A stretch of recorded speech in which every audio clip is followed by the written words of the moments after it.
Who here recognizes any of these names? Hands up? Okay, well they are here with us, ladies and gentlemen. And it is my honor and privilege to introduce all of them to you today. What we're going to be doing is a speaker panel where I'm going to ask them a few questions and they will share with us their personal journeys to getting to this level on YouTube.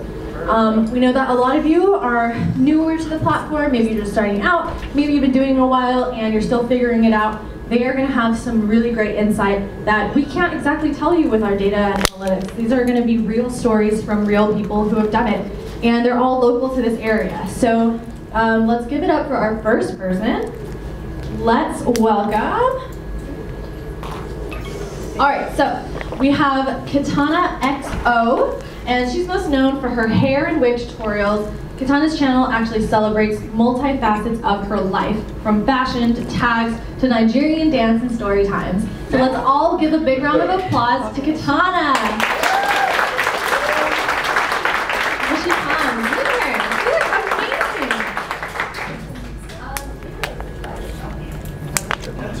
Amazing. All right, next we have Star Wars Minute. So Star Wars, as you all know, is one of the, if not the most largest and most popular cultural franchise in history. Star Wars Explained makes understanding the many characters, films, and storylines easy and entertaining. So it's one huge one-stop shop for all things Star Wars. Please welcome to the front the power couple that is Alex and Molly.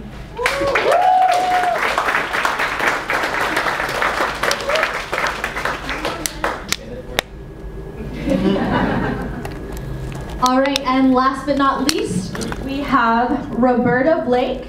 If you've ever asked yourself, what is personal branding? How the heck does social media marketing actually work? How you can be more of an entrepreneur?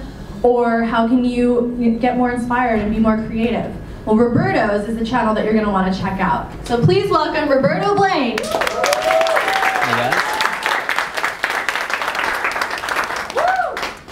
Okay, thank you all so much for being here. We're all super excited that you're here. Let's have another round of applause for all of our guests here on the Saturday to share their stories. We're supposed to have Vlogger at the heart. Yep, you're all in the vlog, so. Say my name right, that's all I have. Okay, so we've got a ton of creators here today, all from very different backgrounds, and you all come from different backgrounds and content topics as well. So I was hoping that we could just go down the line and each of you can tell us how you got started on YouTube. Roberto? All right, well, I guess I kick these things off. So, hey everybody, I'm Roberto Blake. I guess a couple of you might know who I am. Okay, wow, that's flattering. So thank you guys. But a lot of you may not know how I got started. So fun fact, I got serious about YouTube in 2013. Like many of you, I started my channel in 2009 and left it for dead on the side of the road to be consumed by zombies. So that's what I did because I was posting like what, 2-3 videos a year. You can't really call yourself a YouTuber if you're doing that. So I was just, posting like, oh, here's how my new camera works or whatever, like, 2 or 3 times a year. Got serious about YouTube in 2013, decided to do what I was good at. I loved creativity and design and Photoshop and video editing, so I decided to say, you know what? I want more people, especially young people, to get into this stuff, and it's super intimidating. Or, I've been at work sometimes in my old job, and I was like, how do I do this thing? And there were really not a lot of tutorials at the time that were exploring different tools, and when they were like really complicated, very intimidating. So I was like, okay, I want to make less intimidating Photoshop and Premiere Pro tutorials. So I did what I was good at. Then I got a bunch of questions about like design and creative careers, and so I was like, well, I can answer those questions. So I guess I turned on the camera and I started answering these questions, and all of a sudden, people started watching, people started subscribing, and I was like, you know what? I'm doing my, creative business, I'm freelancing, I'm trying to start this consulting thing. Maybe I go ahead and I take advantage of this and use YouTube to develop my personal brand. So I got very intentional about it, went from doing 1 video a week and then the random Q&A videos to doing intentional content 5 times a week, scaled that to 7 times a week. I do not recommend it if you're doing it by yourself. That is for the crazy people. But I worked out a system to make it not consume my life. And so that's kind of how I got started on YouTube. I started really focusing on answering people's questions, helping them out, using the things that I liked and that I was good at. And I think that's what most of us can and should do, is instead of worrying about what's popular, do what you're good at, do what you like, do what you would want somebody to have produced for you. That's all I did, and 1,000 videos later, here I am. So yeah, that's my story.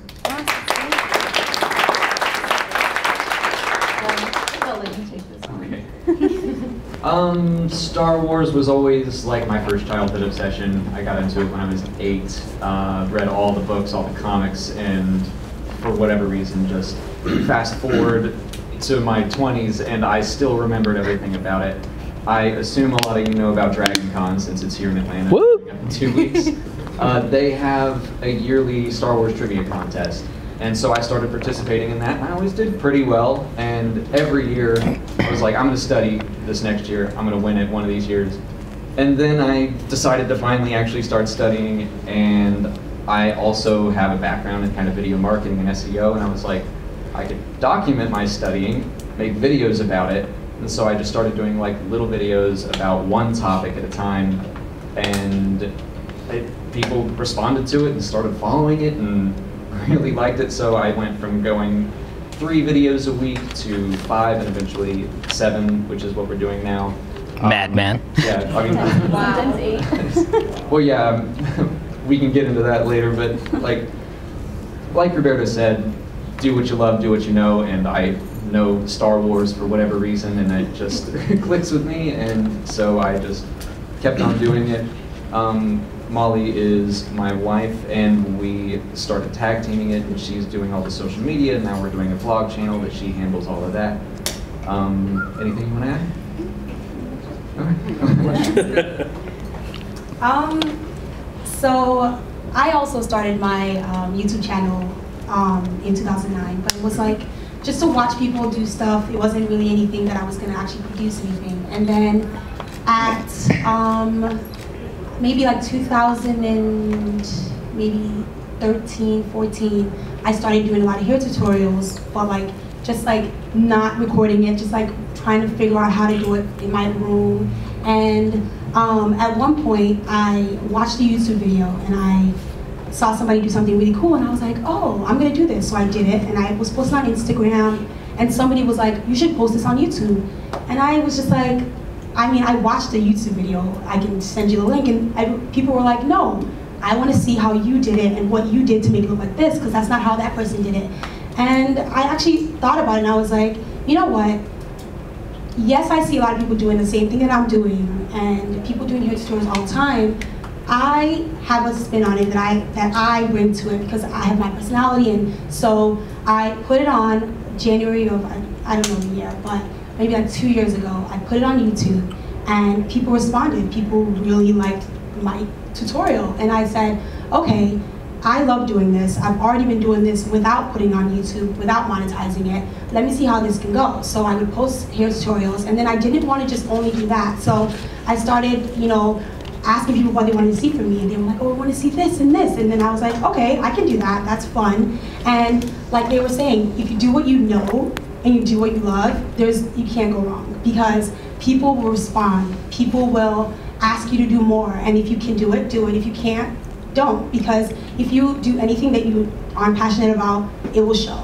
So that's kind of like how it all started for me. I mean, if people ask for something from you, if you want something to be shown, like he was saying, do it, because people, I promise you, actually are asking those questions that you're asking, and they will respond. So yeah. It's amazing, awesome. Let's keep the mic down there so you guys can share, and we'll get you beautiful. Yeah. Okay, so you guys have told us the origin story, and I know you skip over a lot of the grime and the grit and the things that go into it to start building up from zero. So can you guys just tell us a little bit about how you set yourself up at the beginning to grow more? Like, what was your schedule like? What was your mindset in making sure you were doing this and like continuing and being committed to it? Sure, yeah, go for it. Yeah, I'll start. So when I first started, it was very sporadic. I didn't think I could continue to switch my hairstyles up every day. So it was like, I guess I'll just post when I change my hairstyle. And I did it like maybe like once every 2 months. So at that point, you can't grow, because no, it just doesn't work. But at a certain point, I decided to take it seriously, and I got a schedule, and I said, okay, I know myself, and I'm gonna post once a week. I'm just gonna say once a week, and let's do that, and let's see how it goes. So I started doing it once a week, and people started responding, because people like consistency. People like knowing that they'll see something from you the next week and the next week, so people will subscribe. If you only post once a month, they know that if they don't need to subscribe, they'll see it when they see it. So I posted once a week, and I made sure that I was true to myself. So I made sure that I was being myself that I would be for a friend. So I thought that, okay, what would I want to watch? And then I said, I want to act like I'm talking to one person and I'm having a conversation with them, and that's it. And so I started doing like just conversations and like, you know, what do you think? And like kind of acting like I would act with a friend. And I feel like people responded to that because people felt like it was just a one-on-one conversation. And so I kind of just kept going, consistent, and I think that's really the #1 tip I would give you. Be yourself, and yeah, it'll really make you go far. Yeah, I agree with the consistency. When I was starting, I had a full-time job, but I did go in with a plan and goals. I wanted YouTube to be eventually a full-time thing that we could do. And so I decided to do 3 videos a week, and I decided I wanted to start January 2015. So before that, I made like 4 weeks worth of content. So I was already ahead of the game. I wanted to go in and not have to scramble every single week to make 3 more videos. And I was able to keep that up, keep 4, and then it got to like 6 weeks ahead. And I also, when I started, I was doing very short videos. We used to be called Star Wars Minute, and I would just do 1-minute videos on one topic.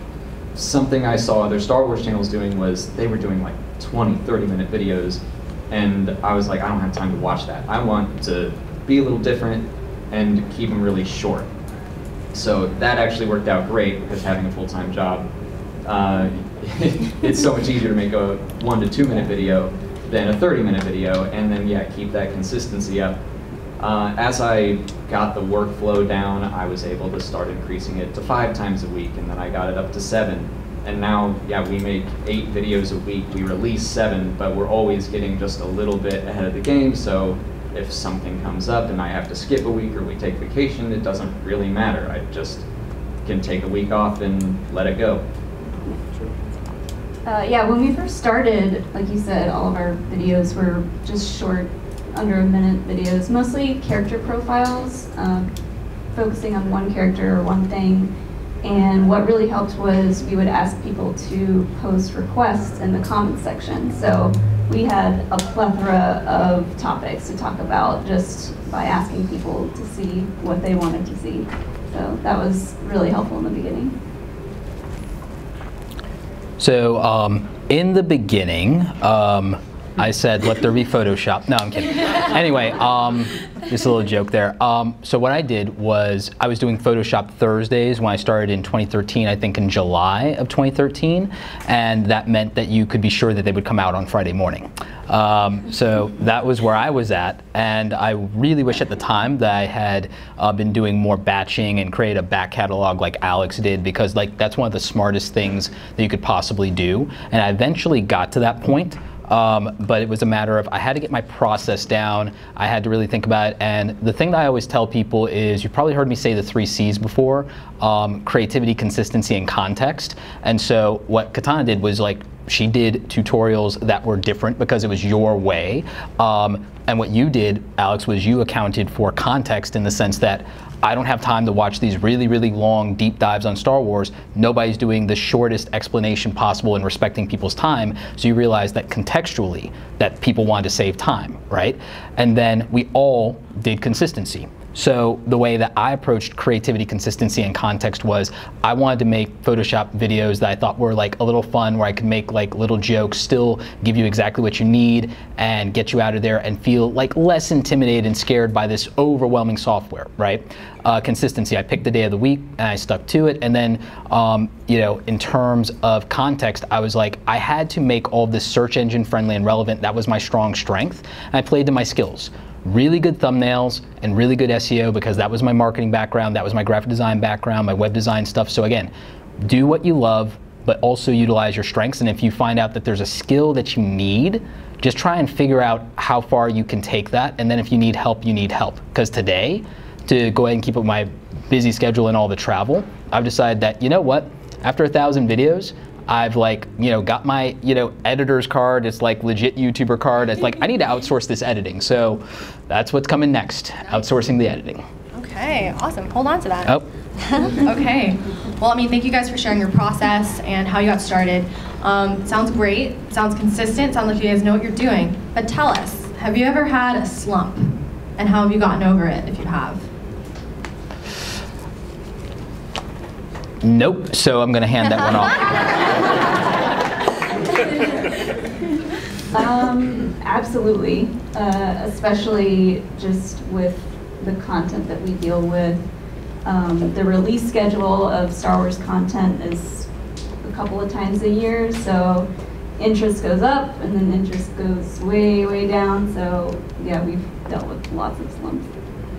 Yeah, if I hadn't have had last year, I would be freaking out right now, because right now our channel is pretty low compared to like December when a movie comes out, huge spike, and then it usually rides out until about March or April, and then it starts to fall off.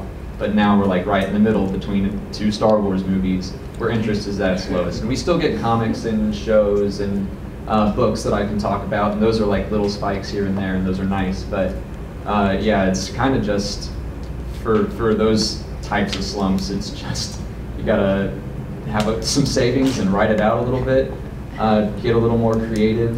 Things are very topical, so yeah. Like, how do you deal with it in between time? I just keep doing what I'm doing. I mean, we're still growing, and like I say we're in a slump, but like a bad month for us this year is still way better than it was last year. Like, you just have to keep track of your analytics and keep your mind on where you came from, so you don't really feel that bad. I was gonna say, that would be a time where we would go through our backlog of requests and just try to find some really, really like obscure, interesting topics to cover during a slump, something that no one would normally think about, but would be interesting to talk about. So you literally tap into your community for that. That's Yeah. excellent. Yeah.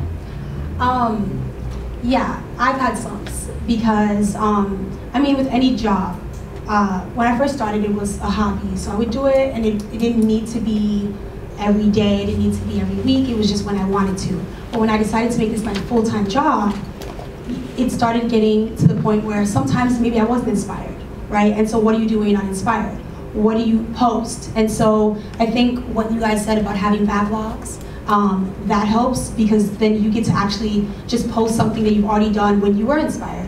Or what I also have done is I would just, you know, go to my other social media and then find out, try to get inspiration from there. So, you know, talk to people, do Instagram lives, and try to see like, oh, what do you guys want to see from me? And then if I can get inspired from them in that way, then I post something. But I think it's a job if you make it something that you don't enjoy. So what I've started doing is, okay, this is my passion, this is what I love to do, so how do I make sure that these slumps are few and far between? So how do I get myself to the point where every day I wake up and I'm like, oh, I'm so excited to film this, or edit this, or, you know, outsource my editing, because, you know, editing can sometimes be really a lot of work, but, you know, just in general, it's something you have to work through every time. But I think one thing that I saw a quote somewhere, I'm going to misquote it completely, but something about the dream doesn't work. Something about just make sure that you're, you know, you don't have to be inspired to work, because in the grand scheme of things, what if you're not inspired for a whole year? Are you not going to post anything? If it's your job, you have to figure it out. And so that's kind of like it's what I've decided. the dream doesn't work if you don't. Yeah. Yeah. Yeah. I love that. Yeah. Yeah. Can I throw in one thing about how to get through or avoid a slump? Yeah. So when I said, oh, well, nope, the reason is because in my previous career, I had slumps in design and marketing, and like I left corporate because I got to a point to where I wasn't satisfied with it anymore, and it was like emotionally devastating and depressing, and it was like the dark times. You know, before the empire. Yeah. So, yeah, I love that show. Like, dude, I'm part of those views you get every day for a reason. But the way that I figured out how to avoid burnout, which is part of what adds to a slump, or when there's something. In my case, I don't do topical stuff, so I don't have to worry about that. I'm usually just going off of the community and search. So in my case, I go to you guys whenever I don't have an idea in my head, or I don't like something that's super interested in my backlog of, oh, here are the 2,000 videos that I think I could do. I just go to you guys and I ask you guys in Twitter, what do you guys want? I do polls. I go to you guys from the comments, and I keep track of all that stuff, and I literally will just make a video for one person, and it turns out that that one person ends up being 5,000 of you, 10,000 of you, 20,000 of you, and that's how my channel's always been. So at the end of the day, if you're in an idea slump, go to your community, and then also literally just ask something, even if it's one friend, and do something for that. And in terms of how to stay inspired, that's a muscle. People don't realize creativity is like any other skill. You have to reinforce it. And so, I would think about, let's say in your case, Alex, I know there's times where you've thought about a moment where you were really excited about something that happened in the Star Wars community and Star Wars world, and that reinvigorated you. I know for a fact that that's probably true. I know, Kata, you probably were feeling something, and then you saw something in a magazine, or you saw someone else do something on YouTube, and it reinvigorated you. If you don't consume stuff that tickles your fancy, triggers your curiosity, if you're not reading and watching stuff and listening to music and just pumping yourself up, literally every day, you'll find that those slumps happen more and more and more and more. So amazing, awesome, great response. Let's get some claps. Okay, so all of these forms of inspiration, you guys have mentioned again and again, your community, the people that comment, give you ideas, really interesting ideas. So let's flip it to the other side of that community, to the dark side of that community. How do you deal with negativity? Aggressive keyword filter, the ban hammer, Thor style, and delete, Death Note style, just delete, yes. So that's usually how I do it, but up to a point, and there's people who don't like that, but I think the reality is it's called YouTube. It's for you to decide what your version of having a thick skin is. It's for you to decide what you're willing to put up with. It's for you to dictate what the rules of your community are and how people communicate, not only to you, but even how they treat each other in the comment section. I don't let people talk smack to each other in my comment section. It's a community, and I want to set the tone in the same way that somebody who's moderating a room like this, if someone was being disruptive, making it a bad experience for all of you, we deal with that. We make sure that you guys are taken care of. So I take that responsibility super seriously, and a lot of people, I know that right now, especially with YouTube, a lot of people are concerned about the concept of free speech, but each of you is the dictator of your own platform. You don't owe it to anybody to give them a voice to put you down or to put anyone else down. You don't have to put up with that. And there are people who are going to tell you that that's the wrong thing, but the thing is, it's none of us were elected to be content creators. We made a choice, we made a decision, we forged our own path, and we have to decide what that looks like. And people can either respect that and be part of something, or they're free to go their own way. There's some other place, some other platform that'll let them do whatever the heck they want until that thing gets demonetized and shut down and no one can do anything with it. So, them's the breaks. Yeah, I mean, the internet is full of bullies and people who just wake up in the morning and their sole purpose is to make your day terrible. And honestly, we have to just ignore them. Just ignore those comments. It's hard to read through all those comments, and it's easy to let it get to you and just take it really personally. But there's so much that we just have to ignore. say, okay, they're just having a bad day, or they're just here to cause drama, and you know, you just have to deal with it, ignore it, try to stay positive. First, I think we should make Roberto go last because I don't want to follow him. Community has spoken. Sorry, Roberto. Hey, I'll take it. Sometimes I will go in, like I can't tell you how many times I've written just like a scathing response to someone that I would just then delete. And then sometimes I'll come back and I guess I try to have the mindset of killing kindness. Like, yeah, maybe they are just having a bad day. And sometimes they do have legit criticism. They're saying it in an awful way, but I will address it and people will see that. And I've had people say like, I can't believe how chill you are. And I'm like, well, you don't know what I wrote before. But Use your aggressive feelings. I will also say that I have a folder of comments that I have saved that meant a lot to me. So if I ever just feel down, discouraged, I'll just open up that folder and like read through some previous comments that, Yeah, no, that's brilliant. that made me feel really good about myself, and it usually negates whatever that one guy said. So I think that's about it.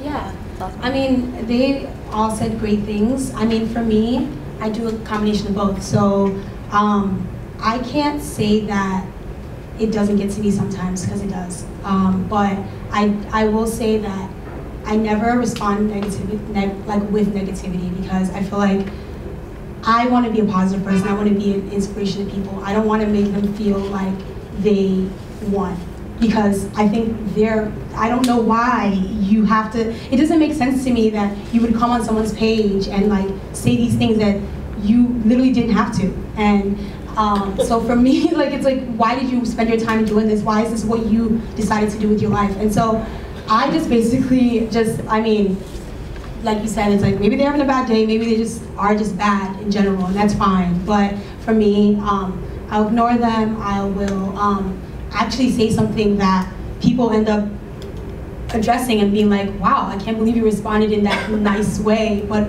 in some way, you might have made, like, you know, planted a seed of like, hey, don't do that. You know, like, it's not a good thing. You know, sometimes I'll just be like, you know, honestly, I just feel like this was completely unnecessary. Or, you know, just like, I mean, if I catch it, because it is overwhelmingly positive, because most people are positive people. Most people, if they're going to comment, it's going to be a nice thing. It's going to be, I like this, I like that. And so I feel like a lot of people respond to the negativity and don't really say thank you to the people who say positive things, because a lot of people say positive things. And so I think I try to focus on those. And if I happen to catch something really bad, or, you know, I think sometimes I struggle between the deleting versus responding, because if it's really bad, it's like, okay, this needs to be deleted. No one ever needs to read this again. But then if it's like, okay, let me teach you how to respond next time if you want to listen. So yeah, that's kind of where I am. Actually, one more thought. Yeah, go for it. We actually have a small little group of other Star Wars channels that, I mean, I chat with them like on an almost daily basis, and we have what we call therapy sessions, where we just like share comments and like, can you believe this guy? And like they'll say one back, and it's like, it helps to know that everyone is dealing with it. It's not just you. Yeah. Those people are everywhere. Yeah.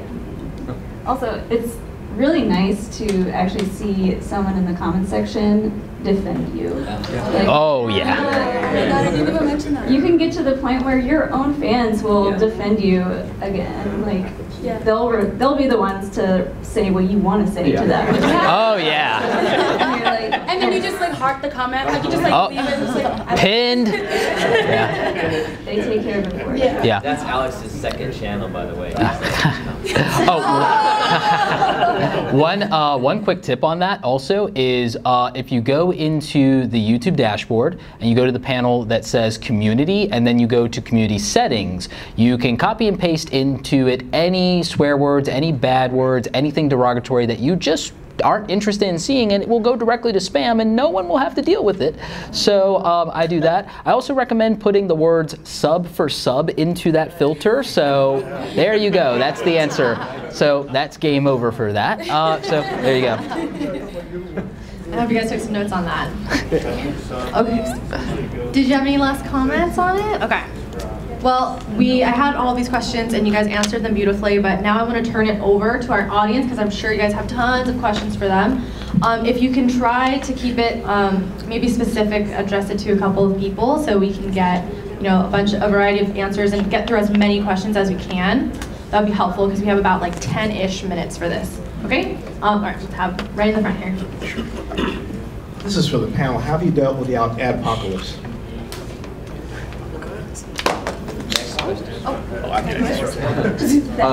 Yeah, so if you don't know, the adpocalypse was when YouTube kind of demonetized a bunch of channels for not being family friendly. So we didn't really have to deal with it at all. I don't think we noticed any sort of hit because we are very careful and make sure that we're family friendly because Star Wars is a family franchise. Well, I asked because the algorithm also made errors and a bunch of people I have 11,000 videos.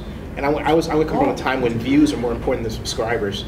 So there was actually an attack from the engineers on that, and they created watch time, in part because of my channel. So the point that I'm making is that a lot of people have been affected, a lot of news people, but adjunctly, people who just have videos that have been misinterpreted by the new machine learning system have been, not in my case, but in a lot of cases, shattered. And in all cases, income has been impacted, So that's why I asked. Alex, do you mind if I grab that one? No, because I don't really have any. Sorry. Okay. No. So I come from a web development and marketing background, and I've worked with web developers, programmers, coders for the majority of my career, and I still have all those contacts. And then I study the algorithm extensively, and I've talked with people like Daryl Leaves and Matt Gillen and multiple others. And again, I study this thing intently. And here's what I'll say is a couple of things. I understand when something bad happens, the first thing is to take it super personally and to be a little defensive of it. And if it were my channel, I probably initially would have that gut reaction. But the reason that watch time became a factor in the algorithm, and I want to say that happened roughly it being prioritized in about 2012, 2013. So it was on the way to that. Yeah, it was on the way to, like, I'm talking overwhelmingly, because it was happening really before that, like you said, but it's because that had always been something from the web development side with Google with regard to how search engines work and prioritizing pages to kill off link farms, which was the thing from the website. Because what happened with that, I'm going to keep this to like 60 more seconds, but like just tell them Matt cuts and they'll yeah, Matt cuts, right. So like the point I'm making is that relevancy was determined back in the old days for websites based on how much time a user spent on a website and how many pages deep they went on a website when they were reading something, which is why all the news organization sites made those annoying like article listicle things where you have to click through a slideshow that goes to a completely different page and resets your browser. That was their answer to when Google made those changes. And so then you had people in YouTube then try to game the system, and they were doing that with when views were more important. People would do clickbait. We all remember the age of YouTube reply girls, remember that? So, remember reaction channels. Everybody always finds a way to exploit something whenever the algorithm shift happens. The adpocalypse, from my point of view, there was some patent trolling involved. I won't go deep into that, but it didn't affect my channel beyond the 5 videos that did really well when I covered it and continue to do well. But which is smart. But from a news organization standpoint and from the machine learning, what you have to realize is that the metadata is everything that the algorithm has to make a decision, because it doesn't have the context of a human being to differentiate things. So then I would just pop open thesaurus.com and find I know that with news that on some level if it bleeds, it leads. So that was the age of YouTube and views and getting stuff based on controversy. Now news channels are going to have to readapt and evolve and pivot and find a way to create context and curiosity and click-worthy titles and thumbnails without relying on the old school, slightly clickbaitish way that people tend to do things, aka the Wall Street Journal sometimes. YouTube was encouraging that at the time. They were, but they were encouraging a lot of things. Like, here's the thing. Okay, we can talk about this offline. Oh, yeah. Yeah, but my point is metadata. That is the point that is very important. Yeah. Thank you, Roberto. Sure. All right, this hand's up as well. Okay, earlier you mentioned about your system of being consistent. Basically, my kids' channel, we started, we used to do once a week, and throughout the summer we had a lot of time to be able to do every day. And now we've started school and we shifted the wrong way because we don't have enough time to do everything. So you had mentioned you're coming into this new system of being able to... It's a super short answer for that one. Yes. batch record. Instead of doing record, edit, post, I record for an hour, hour and a half, back-to-back short form content, do that, and that's like X amount of my day. Maybe I edit a little bit that day, maybe the next day is just nothing but editing, and then a bunch of uploads, schedule, release, that's it. Batch, batch, batch, and make it simple. Plan a list of like 100 videos in advance as far as topics, and that's it. Okay. Perfect. All right, next question in the corner. Oh, they wanted to say I something. got a question on how you guys do this. Like, YouTube is my life. I love it. I'm all the time trying to learn and grow. And I'm having a hard time finding time to get on all the platforms. I noticed you said Instagram, and I hear that there's Reddit, and I don't even know what that is, so I'm sorry about that. But how do you find time to literally get on all the platforms out there, or do you just stay with YouTube? I will say that I was in the same boat as you. I hated doing all of it, so I got her to do it. I don't know what to do. There are some ways that you can be able to make one post that will go out to Instagram, Facebook, and Twitter all at the same time. So that can be a big time saver. I don't necessarily do that because like my sole job is social media, so I'll just kind of hop in between each one. But I just try to stay daily with it, you know, especially on Twitter. I spend almost all my time on Twitter because that's where news pops up, and that's how I can stay talking to the community and like replying to people. And Instagram is a lot of imagery, so you post a lot of pictures and stuff, but then replying to all those comments, people will really respond well to that because they like it when are being paid attention to. I would quickly say probably just don't worry about getting on all of them at the same time. Find which one you like to do. Because now I like doing Twitter. So I like our Twitter is our second biggest social media platform after YouTube. I would just say you don't need to worry about getting on everything at the same time. Find one that you like doing, and then it won't feel as bad. Yeah, and I would just say, yes, sometimes you can do like a post that goes to everything, but each social media has a format that works best for it. So what I would say is, let's say you post a video on YouTube, then you post like a photo with like, you know, a really catchy caption for Twitter, and then you post like, you know, just different things, like but then you do that, like it's a plan. So it's like YouTube, then okay, Instagram, how do I do that? And then Twitter, how do I do that? And then Snapchat. You know what I mean? So maybe not all of them, I know there's more than that, but those are my 4, I think I said 4. But you know what I mean? So that's how I would do it. Great tips. Okay, let's take one more question. So all the way high up hand right here. Okay, so I have a quick question. Okay, so in terms of like your guys' titles, do you rely more like on SEO, or do you focus on more just picking a title that just sounds interesting that people would click? I feel like Roberto's gonna have the greatest answer for this, so I'm just gonna say my little answer. But I just all your answers matter. You've all done it well, so let's hear your style, your technique. This Thursday we had something here in this room, and I learned a lot about all this stuff. So I'm actually like I don't know a lot about that, but I heard about YouTube trends. I heard about like vidIQ, where you can like kind of like boost your title, and it'll help you show you what's like best to call something. So I mean, you just have to kind of do your research. Sometimes it's all about what you called it and what you put in the description, what you put in the tag. So you may, because once again, metadata, it's not a human being, so it doesn't know what you actually said. It's what you put in there. So make sure you put the right information in all 3: title, tag, description, and then it should bring up your SEO. At least that's what I found out on like 2 days ago. So, yeah. I used to work at a search engine optimization agency, and I hate SEO. I always tell people, like, worry about your content first. Like, I don't worry about clickbait. I hate clickbait, and there are a lot of Star Wars channels that do clickbait, and nobody respects them because the video is not about what they said it was. So I do worry about SEO to the degree, like, where if I do a video about Darth Vader, I'm going to obviously put Darth Vader in the title so it can try to rank for that, but I would just focus on making great content first that people will start to trust you, and you'll build a much more loyal fan base that way. I would say just content first, SEO comes after that. As long as you're making good videos, you're going to build an audience.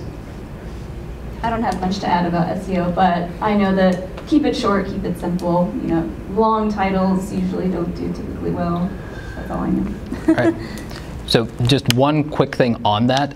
Matt Gillen did a study and he indicated something that makes sense when you think about it, is that long or short titles, there's a human emotion element there, but it's always contextual because there's so many different types of content out there. If something's educational in nature, a long title makes sense to people because it's very specific. If it's something more vlog style, a short title makes sense because of emotional value, or the demographic might be younger or what have you. But what he indicated after looking at 1,000 YouTube channels and 2,000 data points was, and this was at VidCon that he revealed this case study, and then he put it up on TubeFilter. So that information's out there for anybody over at TubeFilter. What he determined was that there's no correlation between a long or short title and a video's overall performance. With regard to SEO and metadata, those things are helpful, especially in the machine learning phase of the algorithm, because we're in technically what I want to call, I want to say almost like the 5th or 6th generation of YouTube.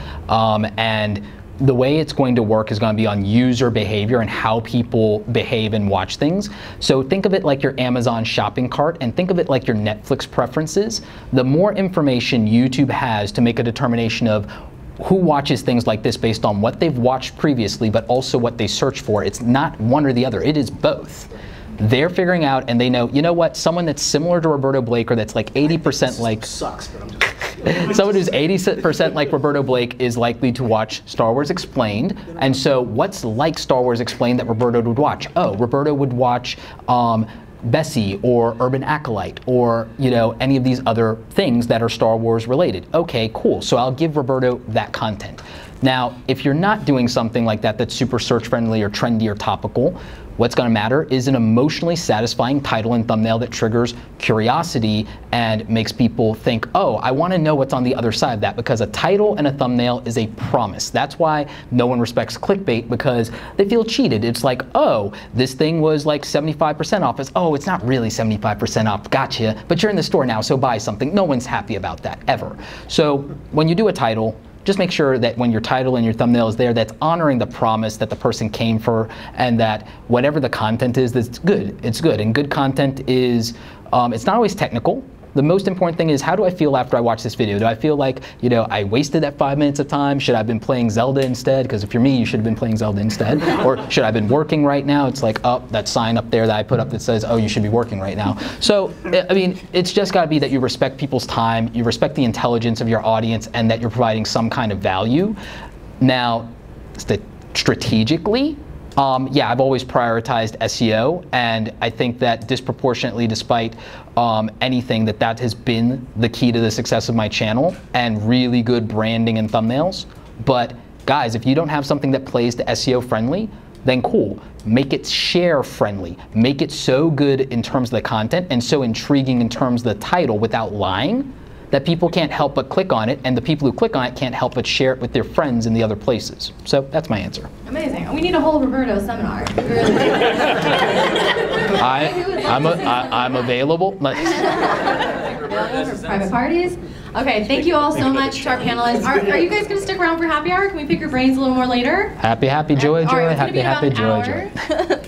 We would love if you could stay. Thank you so much for being here already. This was amazing. You're all amazing. Let's have a round of applause for our panelists. Anybody with parting words? Anybody? Not really. Yeah. Thanks. All right. Sorry guys, we gotta go. Oh wait, parting words. Subscribe. Subscribe. All right. We're gonna get into some mobile live.